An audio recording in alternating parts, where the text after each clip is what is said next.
I never talked to my child again, and she never made it back home.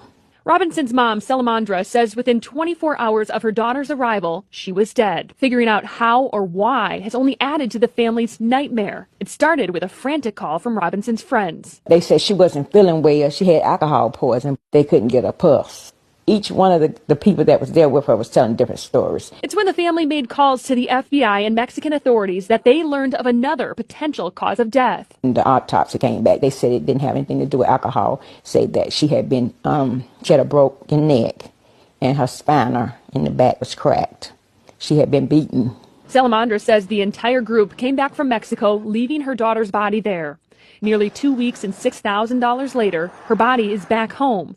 But answers have been hard to come by. I know that's not going to bring my child back, but I want something done about it. Queen City News has spoken with officials at the U.S. State Department in Mexico who refute the claim that Robinson was murdered, saying the police's initial indication is that there was no clear evidence of foul play. Here in Charlotte, her family refuses to believe their daughter's death was an accident, and they vow to find the truth of what happened that night in Cabo. No one told the same story, so I never believed them anyway. Queen City News obtained Robinson's death certificate, which lists a cause of death as severe spinal cord injury and atlas luxation, which is instability in the uppermost vertebrae.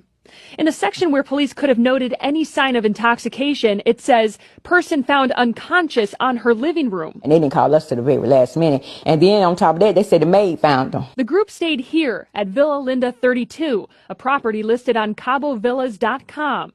A rep with the company says the group called the concierge for help Saturday afternoon. The concierge called a doctor who gave CPR. Robinson died at 3 p.m., an estimated 15 minutes after her injury. We obtained a list of 7 guests who signed into the villa and called the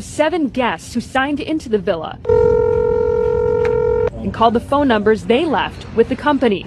Some numbers weren't valid. Please leave your message for... And others went to voicemail.